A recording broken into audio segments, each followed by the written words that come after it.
From the outside, it looked like an ordinary ranch. Dry fields, a wooden shack, a few empty sheds scattered under the Mexican sun. But inside that ranch, something unspeakable was happening. Something so dark, so cruel, that even the most hardened detectives would never forget what they saw there. This is not legend. This is not myth.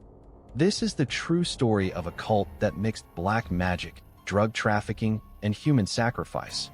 A story that began with a missing college student and ended with one of the most horrifying discoveries in Mexican history. The year was 1989. Spring break season had just begun. Thousands of young Americans crossed the border into Matamoros for the sun, the bars, the music. Among them was Mark Kilroy, a 21-year-old pre-med student from Texas. He was bright, polite, and full of life. But on the night of March 14th, after leaving a crowded bar, Mark simply vanished. His friends thought he might have wandered off, maybe lost in the crowd. But hours turned into days. And soon, it became clear Mark was gone. Police began searching everywhere. Checkpoints, hospitals, even across the border. But no sign of him. Until one small lead, a car linked to drug runners operating out of a ranch in the desert, would pull investigators straight into a nightmare. When authorities raided the property known as Rancho Santa Elena, they didn't just find drugs or weapons. They found a temple, a place of ritual, and the smell, so foul, so thick, it made seasoned officers gag.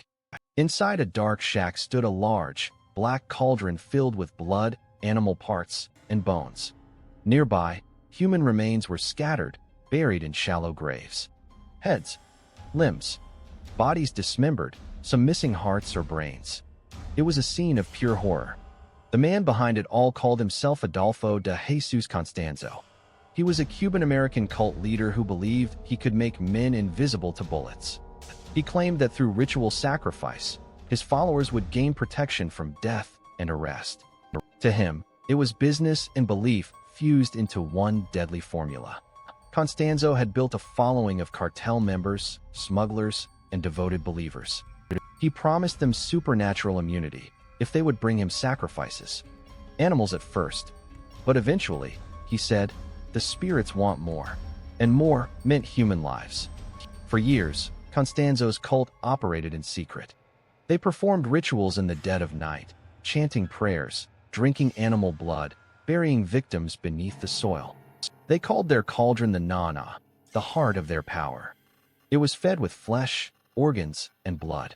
The cult believed that every offering made them stronger, safer, unstoppable. But that illusion shattered when Mark Kilroy's disappearance drew international attention. Under pressure from both U.S. and Mexican authorities, police traced the trail to Constanzo's ranch. What they uncovered was beyond comprehension. 12 graves were dug up, each one containing a different victim.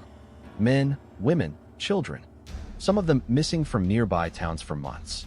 And there, among them, were the remains of Mark Kilroy. His spine was broken. His brain had been removed and placed inside the cult's cauldron as an offering to their spirits. Even the most hardened officers stood frozen, unable to speak. The truth came out piece by piece, through the confessions of Constanzo's followers. They called him El Padrino, the Godfather. He ruled through fear and charm, alternating between priest and executioner. And beside him stood Sarah Aldrete, a young woman he called La Madrina, the Godmother. She was his partner, both in faith and in blood. Witnesses said that before every killing, the victims were tied, beaten, and sometimes tortured for hours. Then their blood would be poured into the cauldron. Constanzo would chant in Spanish and Yoruba, claiming the spirits were speaking through him. His followers believed that every scream, every drop of blood, was buying them another day of safety. When the cult realized police were closing in, Constanzo fled to Mexico City with a few followers.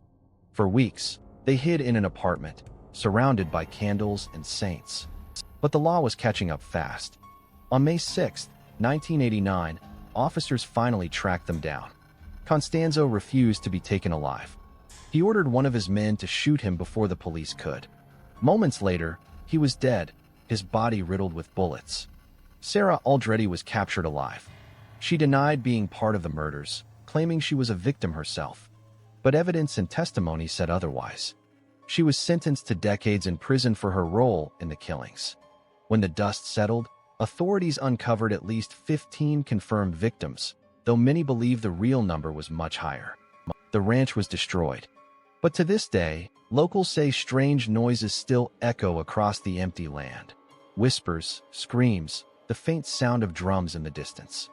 Reporters called them Los Narcosatanicos, the narco-Satanists. But investigators later clarified, this wasn't Satanism in the Western sense. It was a twisted version of Palo Mayombe, a real Afro-Cuban religion that Constanzo had corrupted for control and power. He had taken pieces of it, rituals meant for healing or spiritual strength, and turned them into instruments of death. Experts studying the case say this was never just about faith. It was about domination. Constanzo used religion to terrify his followers, to justify violence, to make murder feel holy. And that manipulation, of fear, of belief, of the human need for protection, made him even more dangerous than a typical cartel boss. The Matamoros cult killings shook two nations.